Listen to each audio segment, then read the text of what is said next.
The last ride. It was a dark and stormy night. The rain was coming down in sheets, and the wind was howling like a banshee. I was driving my cab, trying to make some extra money. I had been driving for hours, and I was starting to get tired, but I couldn't stop. I had to keep driving. Suddenly, I saw a figure standing on the side of the road.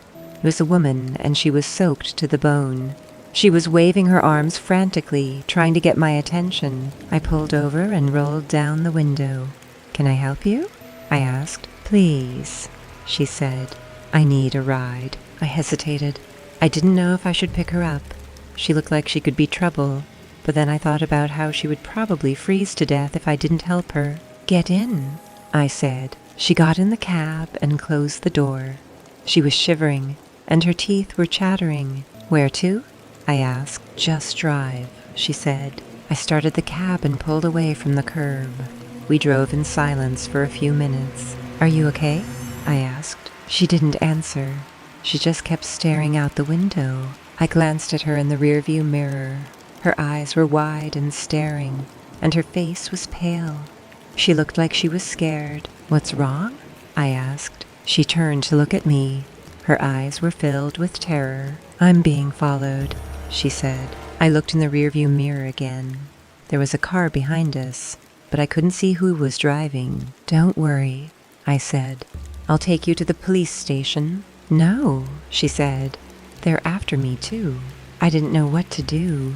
I was starting to feel scared myself. "What do you want me to do?"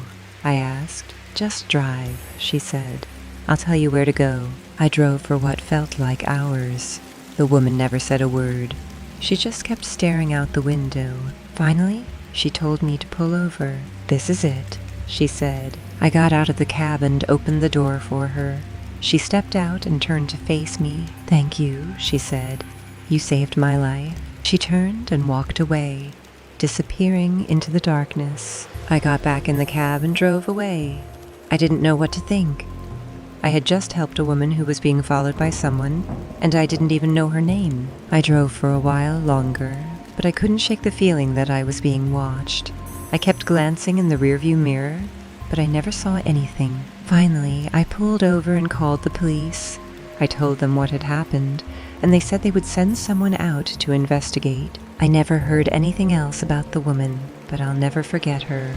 She was the last person I ever picked up on a dark and stormy night. I hope you enjoyed this horror story about a cab driver. If you did, please subscribe to my YouTube channel for more scary stories.